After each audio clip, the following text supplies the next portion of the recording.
Welcome to Talk to Me on GAN TV. My name is Malik Linzanzo. A delegation of a delegation for 49 nations come to Washington D.C. to take part of the U.S. Africa Leaders Summit in Washington D.C. Some experts believe that China is expanding its footprint in Africa. Russia is selling cheap weapons to Africa, but also deploying mercenaries across the continent. That is our subject tonight. We have some important guests, an important guest, Mr. Paul Pumphrey, who's going to join us tonight to kind of give us his perspective. So that is going to be our conversation tonight. So let's begin.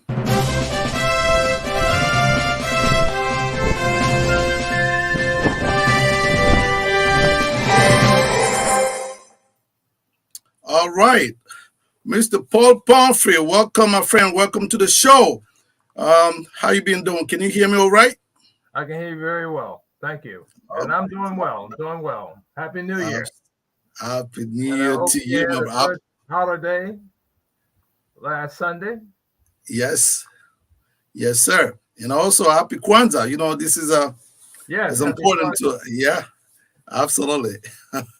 This is the week Happy of Kwanzaa. Kwanzaa, happy Kwanzaa to you, my brother.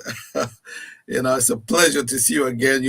Whenever you come on a show, we're gonna be we're gonna have some serious conversation. Beyond any it's not a surface. We dig deeper. When it comes to Mr. Paul Pumphrey. So it's a pleasure to have you.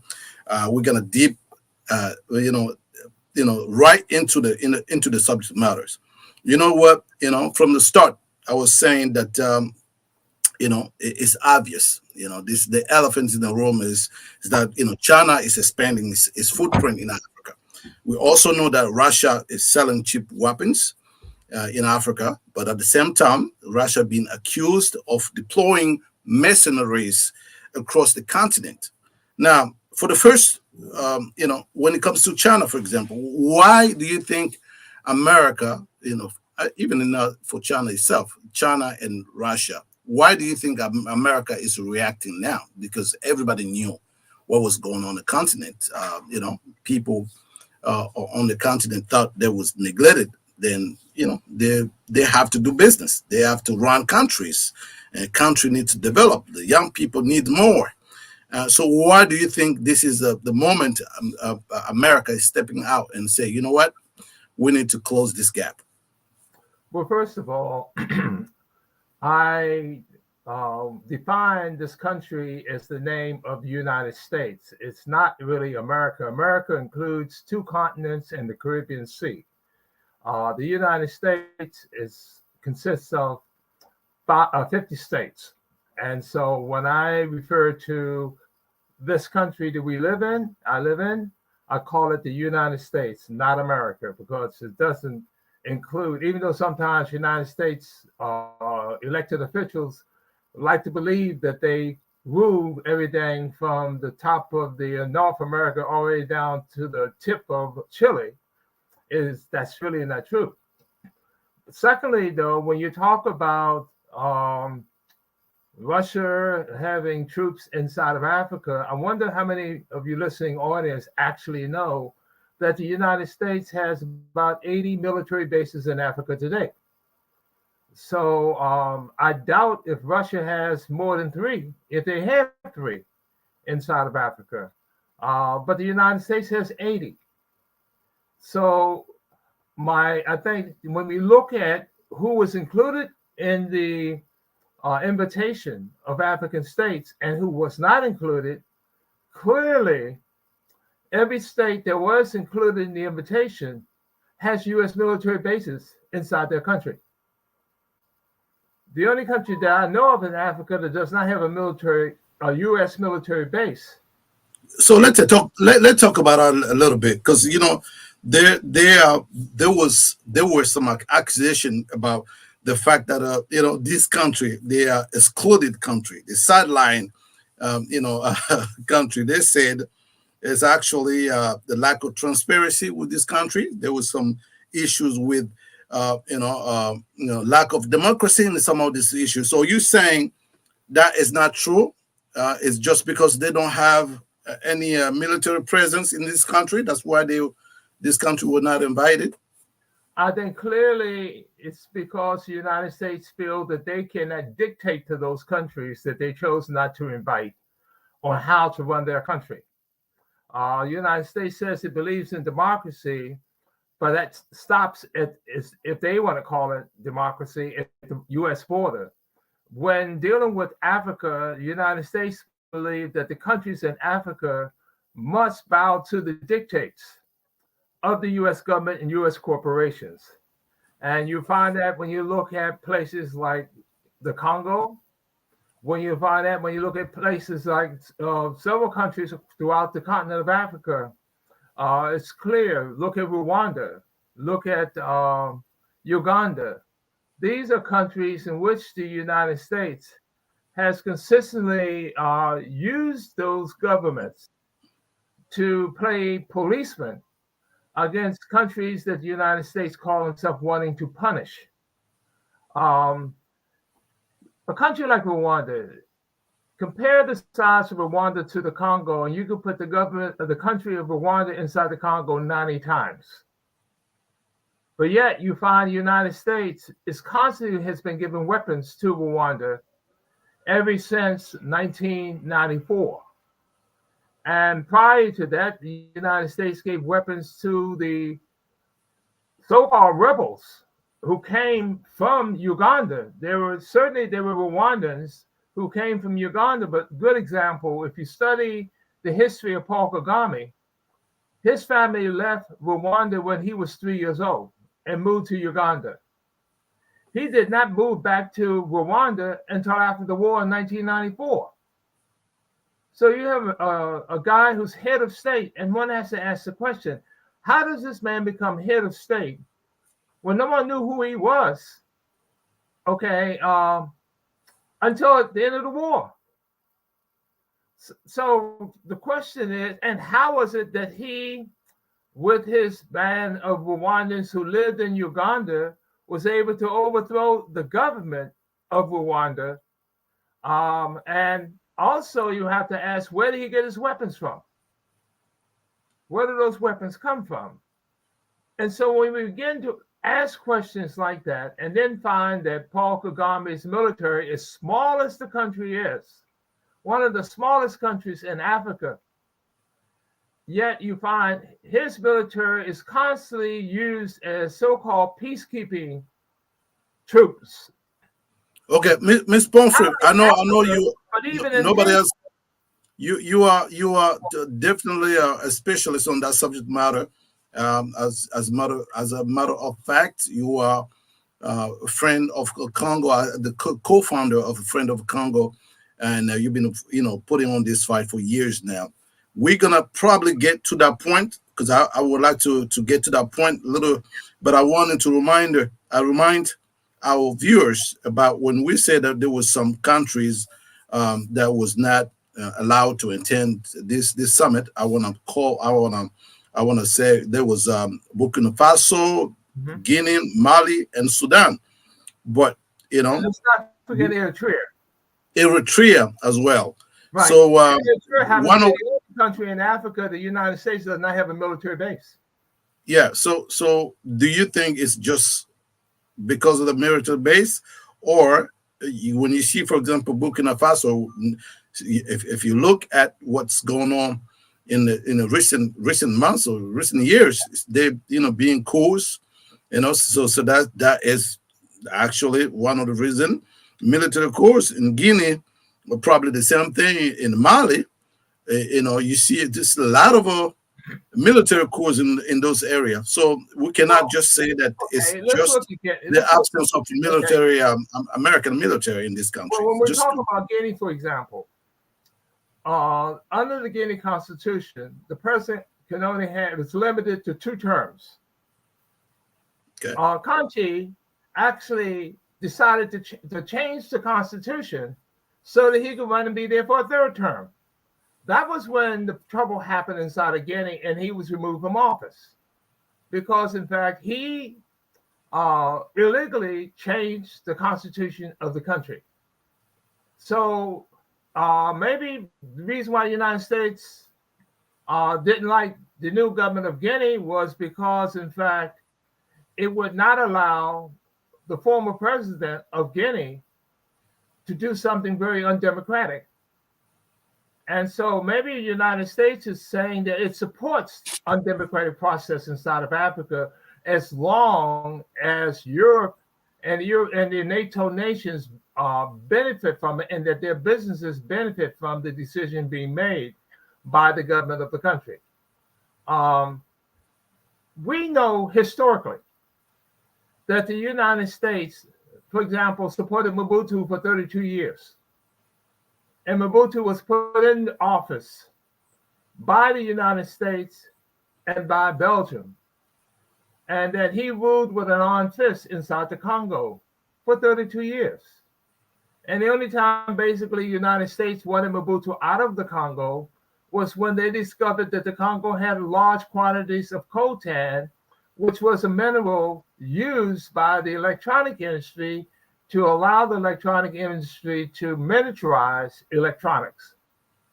And the United States had two places to get it, either out of the Congo or get it out of Australia. And the electronic industries inside the United States chose that they did not want to pay the money that Australia was demanding that they pay for them to mine the coltan. And so the United States decided, okay, let's get rid of Mobutu, because if he has any idea how valuable this mineral is to the West, then he would never accept the West to buy this mineral from the Congo at a very low price. And that's what led to the war in 1994, where Rwanda and Uganda flown into the Congo by the US government to push Mobutu out of power. And then when, in fact, the person who replaced Mobutu, the person that the United States helped to replace Mobutu himself, Laurent Kabila, began to realize how much of the minerals were being stolen from the Congo and taken into Uganda and Rwanda and sold to the West, where the Congo was not getting any benefits from that. That's Laurent Kabila, the new president that Rwanda and Uganda put into power inside the Congo. After he realized how much they were stealing minerals out of the Congo, he then asked both governments to take their military outside the Congo. And that was in 1998. And when that happened, once again, you have the US bringing Uganda and Rwanda back into the Congo to kill the president that they had just put in power inside the Congo. Now, I have a personal experience I'd like to share. In 1995, I helped organize a delegation of African Americans to go to Haiti. And of course, this is right after President Aristide, who had been, there had been an attempt by a military coup to overthrow him and to kill him in 1991, was finally returned to Haiti in 1994. And so we went down in 1995 to try to get a better understanding of what was happening in Haiti on the ground. While we were there were US troops, Canadian troops, and French troops all over the streets of Port-au-Prince. We had to go through checkpoints and things along this line. And when the delegates saw how much of a US military involvement was in Haiti at the time, they requested to have a meeting with the US ambassador. So we set up that meeting. And I really was not interested in going to the US Embassy, but as being one of the organizers for the delegation, I felt responsible and obligated to go with the delegation. The ambassador that represented the United States at that time was a guy by the name of William Swing, like a swing on a tree. I encourage your listeners to Google his name, William Swing, because as I'm listening to him answer questions to the delegates and that was in the delegation I had, that was leading, helped to lead, this man made it very clear to me that he was more than an ambassador and that he was CIA. But to confirm it, I asked him one question. What countries was he assigned to since he was ambassador for the United States?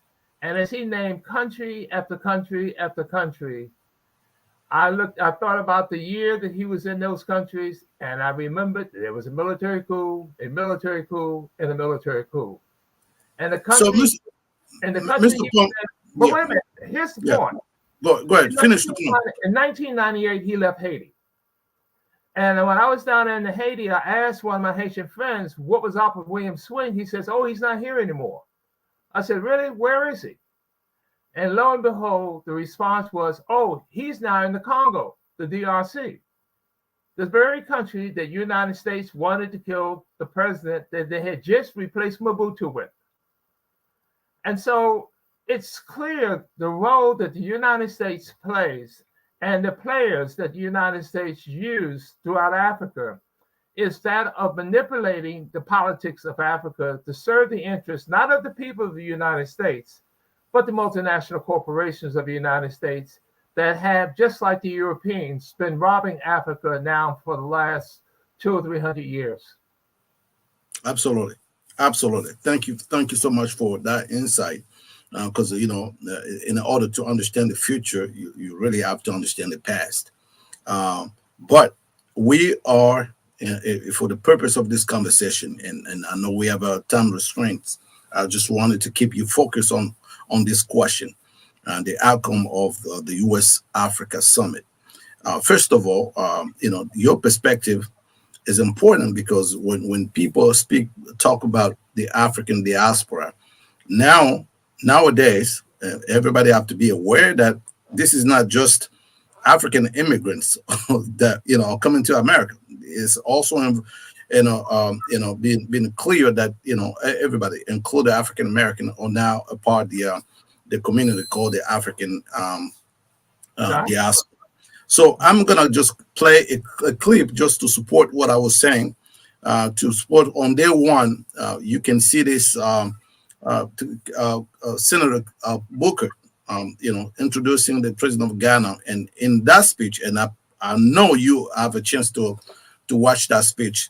It will clearly, reinforcing the idea that from now on, everybody, if you're African American, just keep in mind you're not a part and parcel of the African diaspora. So I'm gonna play that, and then we can come back and kind of comments on that. Diaspora Young Leaders Forum at this year's U.S. Africa Leaders Summit. You can applaud that if you'd like. I am so grateful to be here with the many dynamic, dedicated leaders who are working hard to chart a more peaceful and prosperous future for us all. From exploring innovative solutions, from improving higher education, from addressing the impacts of climate change, or strengthening economic opportunity, today's forum has shown that young people are not just important, but essential to solving some of the world's most pressing challenges. It has also shown us that we must continue amplifying the voices of the African diaspora to strengthen, go ahead, applaud if you'd like. You don't need permission to applaud. To strengthen the African diaspora so that we can see the great societal and economic opportunities flourish. Now, there are immense opportunities that can be grasped through governments, private sectors, and communities working together. That is where power lies, talent, skill, entrepreneurial ideas all coming together. We know that it exists in abundance in the United States and Africa.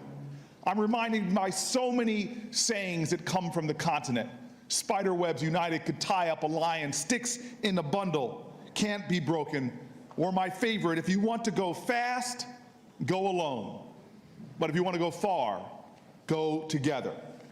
The best way we can solve the complex challenges and problems of our countries is by working together, by coming together, by standing together. That is how we must meet the next generation coming.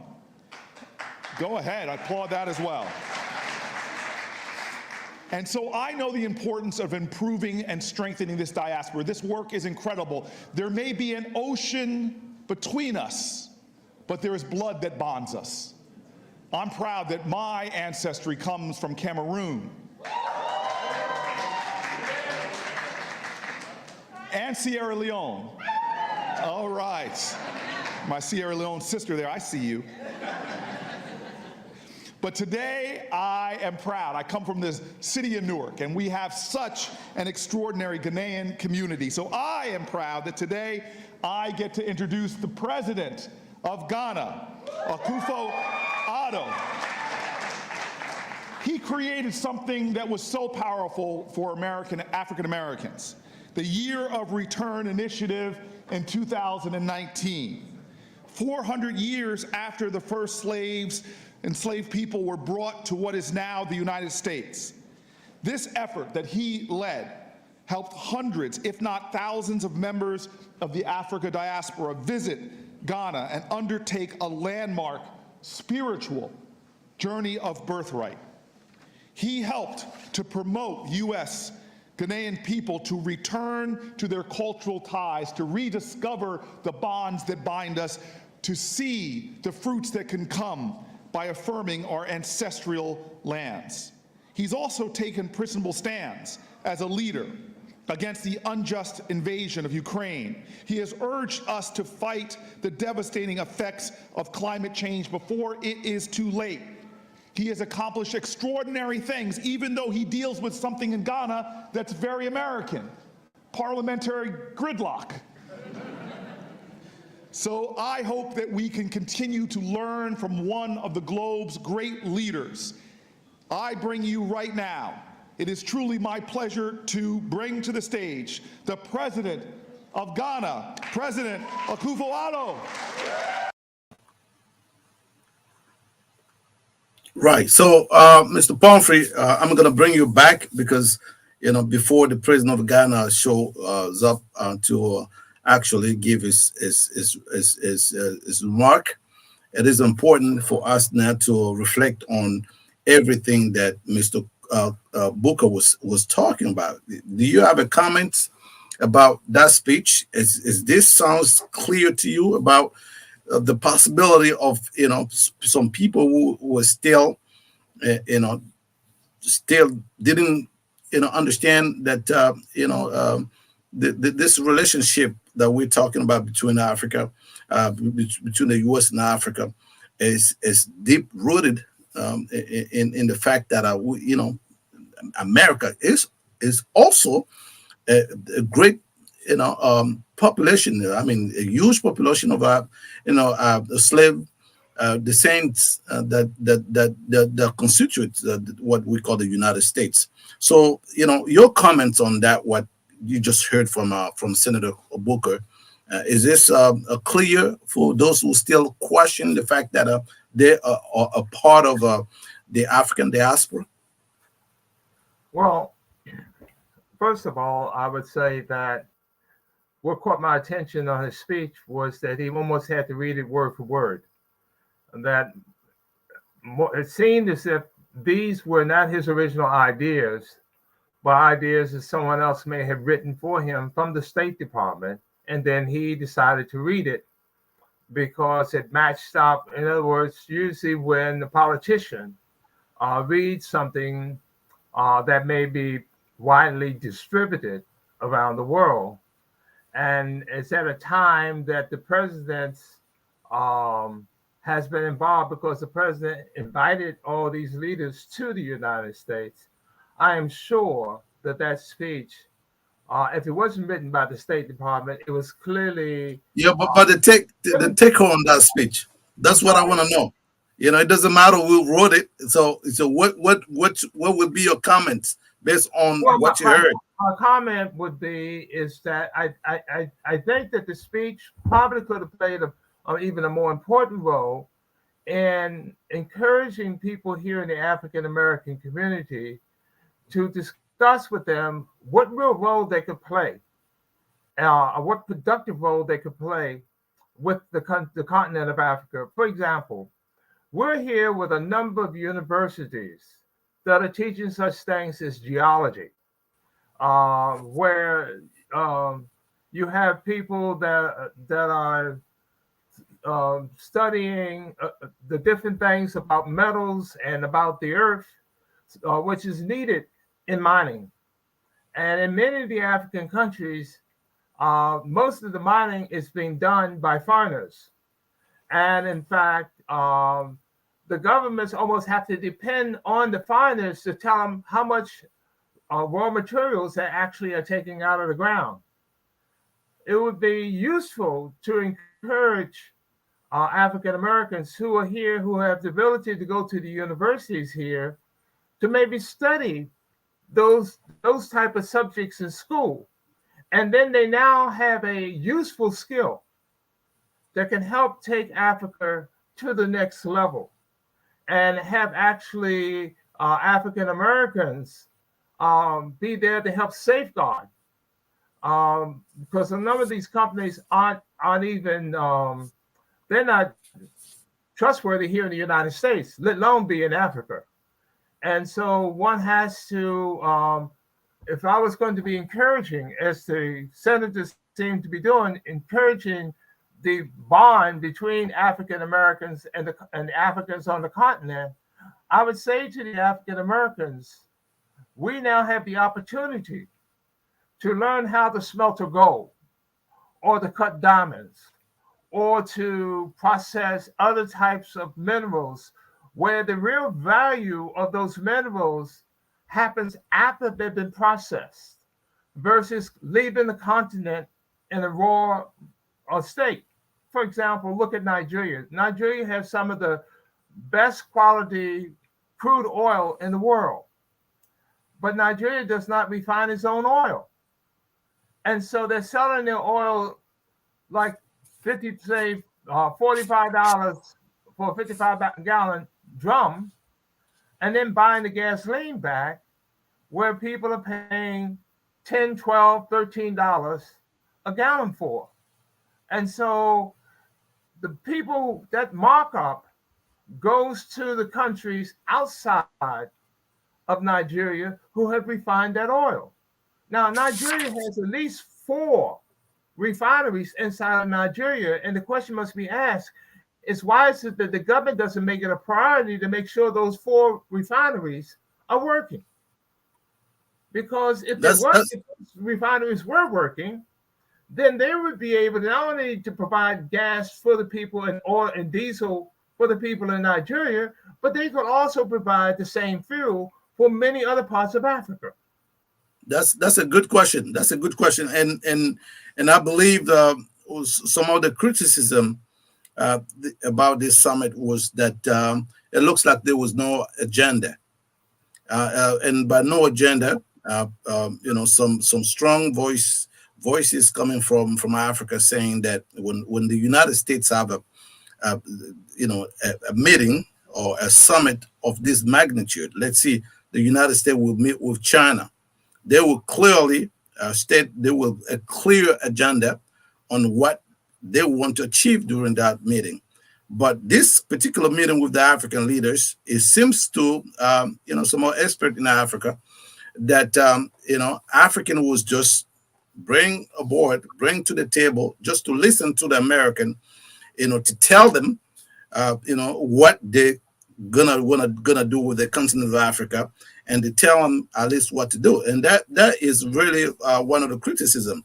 And the reason why I wanted to bring that point is because, America said clearly, we are bringing a lot on the table, and about the bringing a lot on the table, there was a $4 billion investment by 2025 fiscal year to train African health workers. And I was thinking, so if you want to give money for education, why do you have to create? Why you also have to tell them this is for the health worker? Africa can decide where they you think they have needs. It's just to One kind of. thing is clear: if you look at the amount of money that the U.S. government has spent in Africa, no question, the bulk of the money the United States has spent in Africa is military. Okay, it has, and military has nothing to do with developing the resources of Africa. So the question has to be asked when you look at, for example, the Congo. The United States has been involved with the Congo for over 135 years. And in that time, I've seen no example of the United States building any universities, building any schools, building any bridges, building any highways, doing anything that would help with the infrastructure of that country so that country's economy could be stimulated. On the other hand, militarily, the United States has spent hundreds and hundreds and hundreds of millions of dollars in military inside the Congo. And so one must wonder when you see China coming over and they're building bridges, they're building highways, they're helping to build schools, compared to the United States, which they give all kinds of talk about how much money they can put into Africa, but you have to ask the question, how is that money being sent to Africa? Is it being sent by more military aid inside of Africa, or is it being sent to build the infrastructure Africa needs to develop? And I think this is one of the reasons why many of the African leaders are looking at their relationship with other countries from a very practical point of view. If you're saying you're going to come over and help build my universities and in response to get some of my minerals, that you're going to help build my universities and build my bridges and build my highways and build the things I need to develop my country, okay, I can do that. But if all you're talking about doing is coming over to bring military equipment over here, and the only thing military equipment is good for is killing people, I have to question, what is your real intent? Because if you're controlling the military that's coming to my country, then in fact, what happens if I disagree with you? Will you use that same military armament that you sent to my country to, in fact, overthrow my government, which has happened many times inside of Africa? Nigeria has had a number of military coups. And you ask, well, who trained the generals? Well, the United States did. Great Britain did. And they were the ones that took over the government. And so one has to begin to question, what is the real intent of the United States when they have this type of meetings? As you said earlier, if the United States was going to meet with China, the State Department would meet with the Foreign Service Department of China months in advance, where they would map out what each side wants to discuss in their meeting. This meeting that they had today was more of this past week, couple of weeks, was more of a meeting of, you come here, you sit down, and we'll tell you what we want you to do. And we're not interested in what you want. We want you to be interested in what we want to tell you you need to do. And when we look at it from that kind of perspective, then we must question, what is the real intent of the United States? Is it more to focus on how to use Africa to make more profits for U.S. corporations? Or is it saying we're going to work on a mutual beneficial relationship? Well, yes, But we want you to have some benefits at the same time. The African continent is not just like the continent just been created. The African continent been here with all this problem for a long, long time. As a matter of fact, we call it the motherland. And when we see after the World War II, Europe was literally built by American money. It's a lot of country that was destroyed. The intention was clear. We have to rebuild Europe, and also we're seeing what's going on in Ukraine right now. Not to try to draw a comparison to between two things that is not comparable, but we are just wondering What's the real intent? And why now? Why is that there's an urgency now when all of these problems have been there since the beginning of time? And not to say that this is a bad thing to do. We appreciate. African always believe that America is the best partner that they couldn't possibly have, because there's some principles that come with their whatever they're trying to do. Transparency, democracy, those I would tend principles. to disagree with you on that point about Africa No, saying it saw the United States as their best partner, because in fact, no. What I'm saying that when properly, if America properly help Africa versus the other countries, I think Africa is more likely to trust America because of the principle that they actually sell to the world: transparency, democracy. And the reason why I'm saying that, because some other countries like China or Russia, sometimes their intent is not also clear. Sometimes they don't take clearly. was not the United States intent clear when it was aligning itself and having its corporations prop up the apartheid regime of South Africa? Was not the United States intent clear when they came over and killed the first elected prime minister to the Congo? Was not the United States intent clear when, in fact, they turned a blind eye to Ian Smith in Rhodesia? Was not the United States intent clear when they propped up the Portuguese in controlling Angola just so they could get the oil out of Cabinda? I mean, the United States has been very clear in what it has done in Africa, and it has not been a very pretty picture at all. So if you have to give Mr. Pumphrey, and I'm sorry if I cut you off, because one of the things that we are trying the best we can to do is find out when it comes to the attitude, the American attitude toward Africa, the stereotyping. Some people even accused of racism when it comes to the attitude toward Africa. If you ought to talk to the American government, because we now know that there's some planning going on, and there's a possibility that President Biden will go to Africa. What would be the kind of advice you will give to the American government, going forward? Because they looks like there's a shift in now they realize that whether they in a game and play properly, or they use the position as the leader when it comes to the continent of Africa. So if there was some kind of advice that we will give to the American government, what would be that advice to move forward? The first advice I would give them is get rid of the African command. That the United States needs to pull its military bases out of Africa.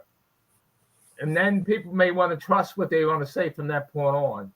And, it's one thing to have a military relationship with another government when that government is asking you for assistance.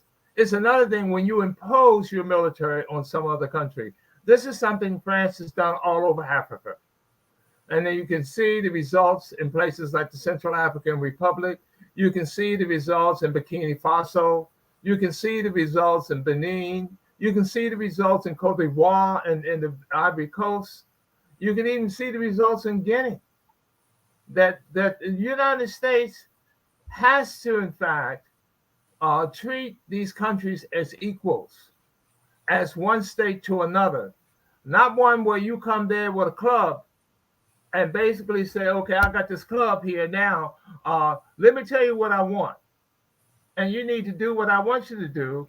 Or we may want to remove your government and put someone else in there that will do what we want to have done. This is what happened inside the Congo. This is what happened, in a number of countries inside of Africa. I mean, when we look at Somalia and the role the United States has played in Somalia over the last 25 to 30 years, it's clear that they've undermined the process of any form of democracy inside of Somalia. We've even seen the role that the United States has played in other countries like Liberia, and how they, in fact, you have the situation of Charles Taylor, who was put in jail in Liberia and quote unquote escaped, comes to the United States, put in jail in the United States, and mysteriously able to escape from the jail in the United States and go back to Africa and generate enough money to overthrow the government in Liberia. That is not to say that Samuel Doe was a great head of state. He wasn't. But he was put there by the United States as well. So, I mean, the question we have to the United States really has to begin to clean its act up when it comes to Africa, because the way it has treated Africa is deplorable. It's been undemocratic. It has not been in a perspective of helping Africa to help itself. Instead, it's done more to help the exploitation and expropriation of the wealth of Africa for U.S. industrial complex, whether it be the electronic industry, whether it be the auto industry. I mean, when we look at right now, two of the major minerals that's being stolen out of the Congo today, one being that of coltan for the electronic industry and the other one being cobalt. And I was recently at a Court of Appeals case here in Washington, D.C., where a human rights organization was suing Microsoft, Apple, and Tesla for the harms that's been happening to children in the Congo, because the mining company that they buy their cobalt from are using children to climb into tunnels to get the cobalt. And too often, the earth collapses on top of the children, and many of the children have been crippled for life, and a number of them actually have been killed behind this. And yet these companies ignore those facts. And because they can get the cobalt cheap from this mining company, they continue to do business there. And this group began to sue these companies and saying, wait a minute, you can't say on the one hand that you have nothing to do with how this company is extracting the cobalt out of the ground. And on the other hand, you're saying that you helped to set the policy for the company. But these are some of the things that the people in the United States need to be made aware of and understand that, after all, when apartheid in the 70s, in the late after 1960, after the Sharpeville massacre, and many of the European companies pulled out of South Africa, and many people thought that the apartheid regime would collapse.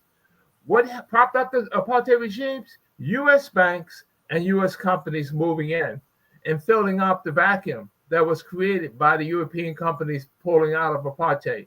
And all that did was encourage European companies to go back and allow apartheid to last for another 15 years. So we need to be very clear with the history of U.S. policy in Africa. It's not been a very good policy at all. And that we as citizens of the United States should hold our government accountable and say, it's time that we do justice, that we do not support, for example, the Portuguese as we did in Angola against the people of Angola and the MPLA.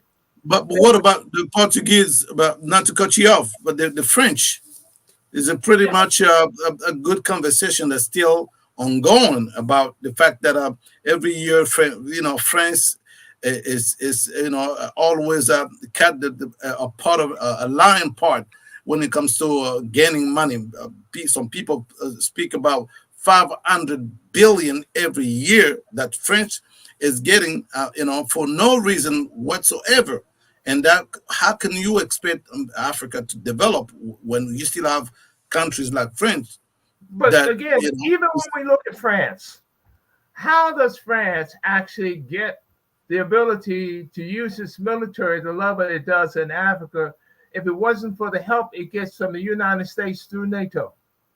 We must remember it was France who said that they wanted to eliminate and overthrow the government of Libya.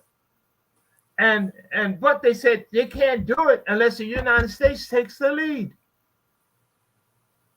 And so what happens? It is the United States with its large military. I mean, I encourage the listeners of this show to just do some simple Googling. Google how much the United States spends on its military. Google how much France spends on its military. Google how much Russia spends on its military. And you would see how unbalanced the amount of money the United States spends on its military compared to any of the other major industrial countries around the world. In fact, you could take 8 of the top spending military spending government budgets in the world, and they still won't be spending the amount of money in military that the United States does. And so we have to ask ourselves, the United States went into Libya, destroyed that country, destroyed any type of civilian life inside that country, and then walked away. Walked away. As if, in fact, it wasn't responsible for those misery that they created in those people's lives inside that country. And you have to ask the question, what was the urgency of why the United States was angry and at that point wanted to go against Libya? And I think we need to keep in mind when we start talking about nuclear proliferation around the world, Libya agreed to stop trying to develop a nuclear weapon. And the United States in return said, if you stop trying to develop a nuclear weapon, turn over all your secrets about the nuclear program, we will then allow you to come back into the nations of the world. That was the promise the United States made Libya. But did they stick to it? No. Why didn't they stick to it? Because Libya decided that what they would do is make a single currency for Africa, the same way Europe did with the euro dollar. Make a single currency for them. That way, it equaled the value system around the world. What do I mean by that? Right now, for Africa to buy anything around the world, they have to acquire either euro dollars or US dollars. But if Africa sold this oil and said the only way you can buy my oil is you must use my African dollar, that would mean that the countries either have to spend euro dollars or US dollars to buy the African dollar to buy the oil. Which means now Africa has those dollars that they could spend when they want to deal with international trade. All right. So let because you know something. I have a question on that part as well. You know, President Biden actually make a promise to support AU to join the G20, which is a good thing. Do you think this is another strategy for America to actually push Africa, countries of Africa, to choose between who they have to do business with? You think that will come to with the cost? You know, the promise to. Here's my question: when you talk about the G20, Portugal is a member of the G20. Now, is the economy of Portugal bigger than the economy of Nigeria? No. No. So how is Portugal, one country, has one vote in the G20, and now they want 54 countries to have one vote in the G20? How is that fair? How is that just? And people act like that's a major leap forward. No, that's not a leap forward. That's a leap backwards. Again, the bottom line is Africa wants to be treated like any rest of the nations are being treated, as an equal. And so if you want to talk about Europe, then the G20 should only have one vote out of all of Europe. Absolutely. And one vote out of all of out of all of North America, and one vote out of all of South America, and one vote out of Asia. But that's not what they have. They allow for every little small country inside of Europe pretty much to have a vote. Any industrial country in Europe has a vote in the G20. But they want 54 nations to have one vote in the G20. And we don't, Africa don't even have even at the UN, the entire continent don't have a veto power. You know, just the individual country versus the entire country. All of this have to be changed. We're gonna take a quick 10-second break. Just give you the time to brief a little bit, because listen, talking with my friend Paul Pumphrey, which is one of the senior analysts on Gain TV Plus, and he is actually the co-founder and board member of Friends of Congo. So we will be right back.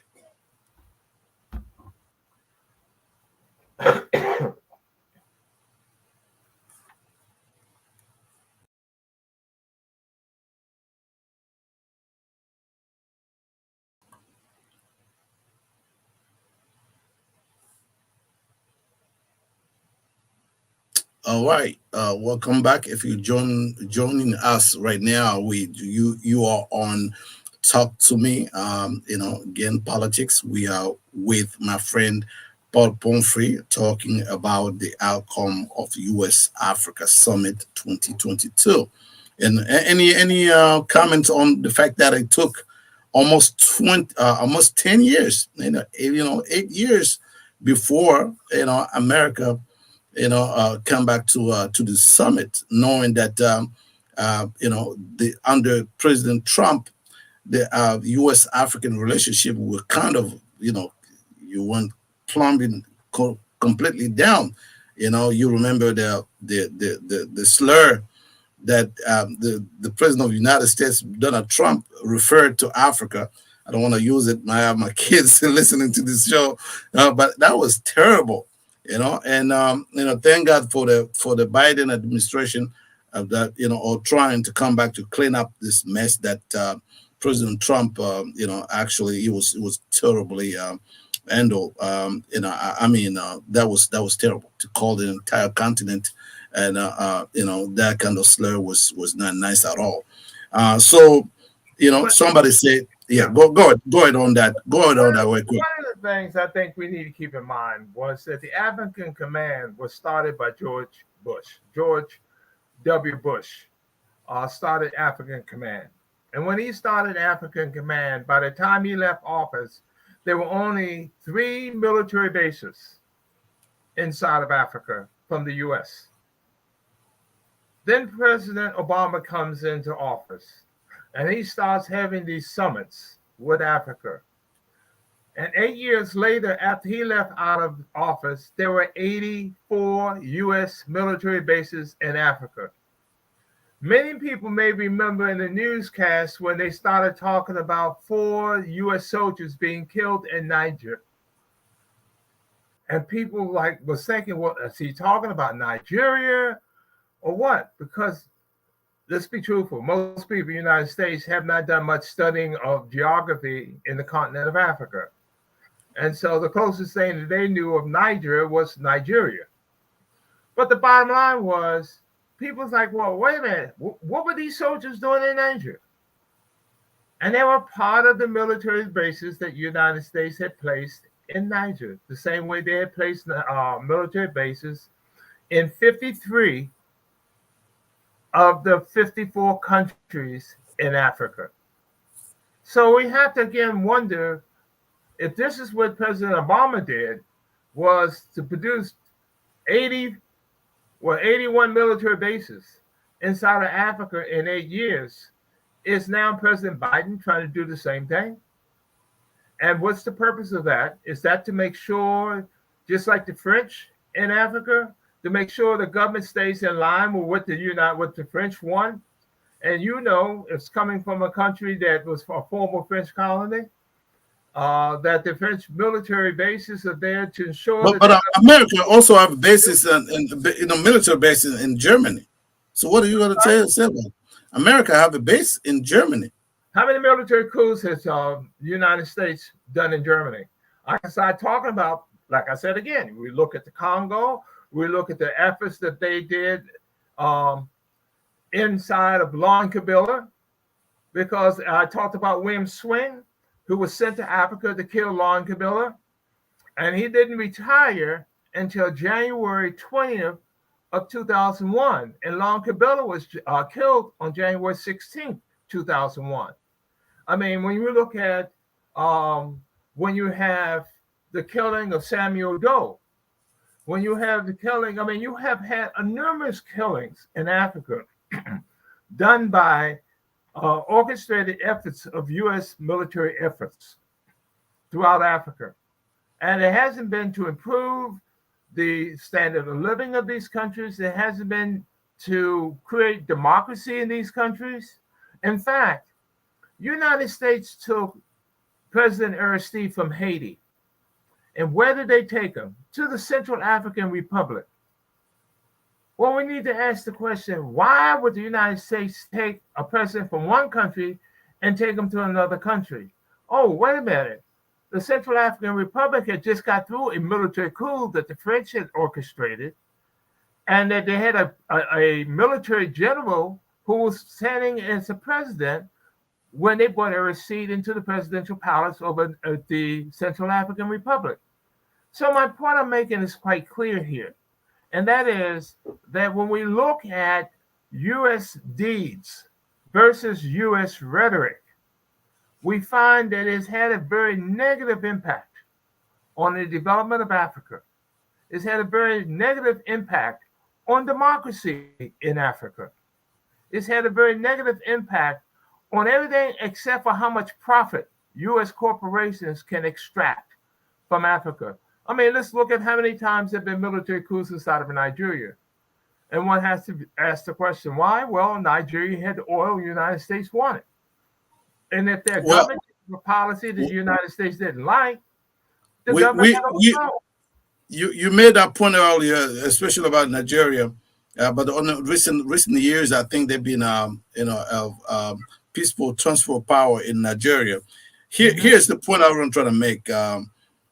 Now everybody, the talk around the town is that Africa is the key geopolitical player.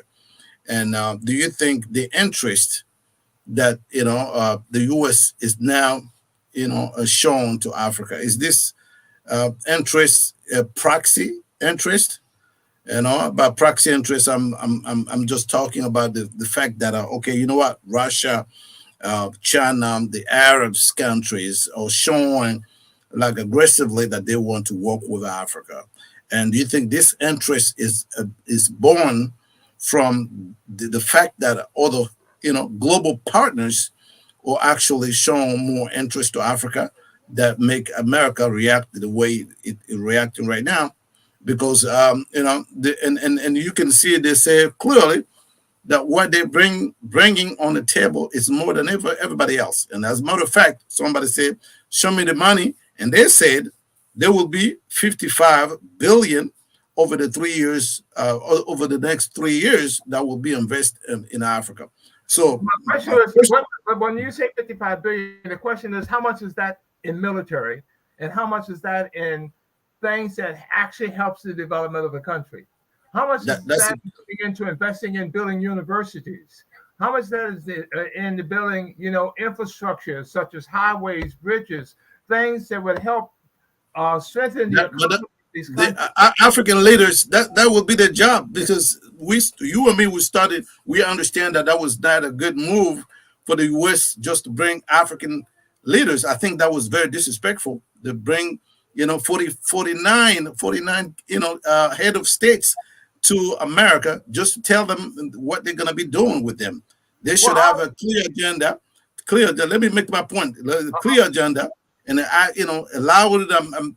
Like just Lee said, the conversation that when U.S. and China operate, both sides will come with some thinking. I mean, some strategies on how they're going to be using the money or what they can do together.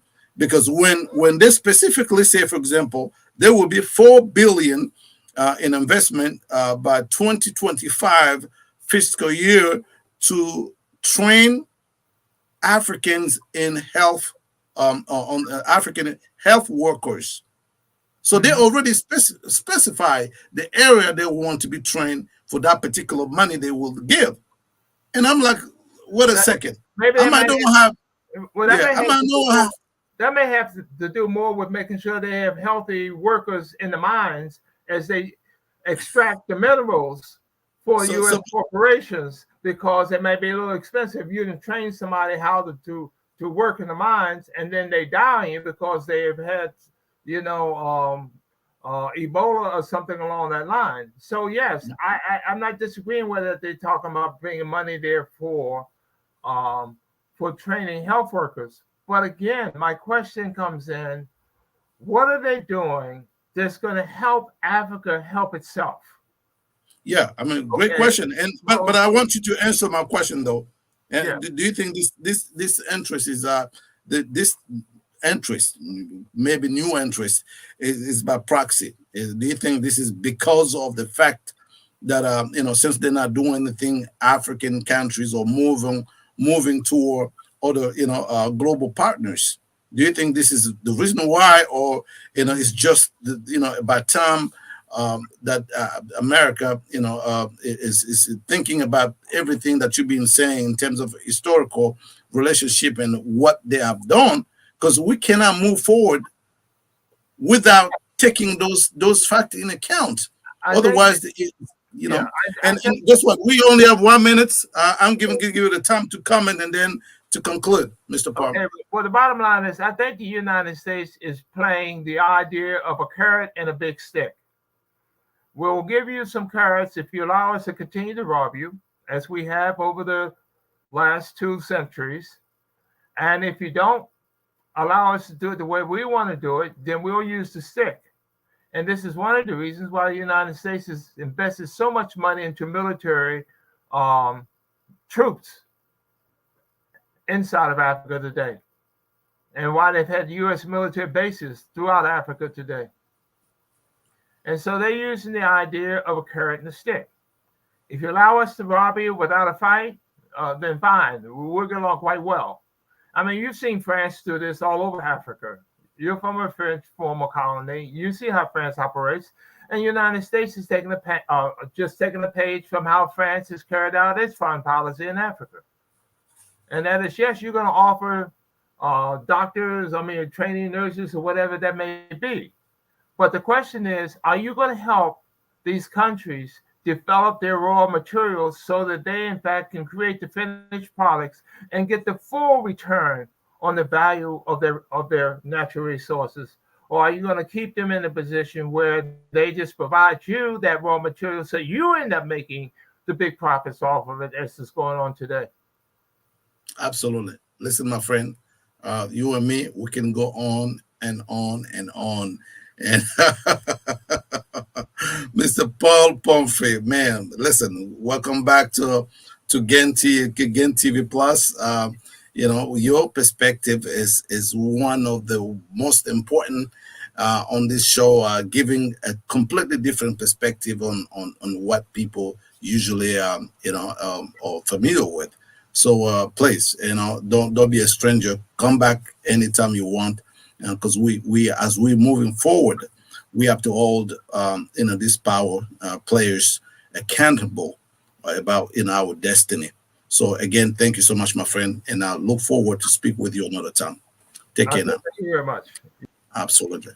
All right, so that concludes our show for tonight. That was Mr. Paul Pumphrey, a co-founder and board member of Friends of the Congo. So, if you have questions, if you want to ask question addition to what we are talking about, you want to be on the show, be free to contact us, leave us a comment on this show, and please make sure that you support Gen TV so that we can always bring you an important insights like the one that you hear tonight. Again, my name is Malik Lenzonzo, and you were on Gen TV Plus, and we are looking forward to speak with you another time.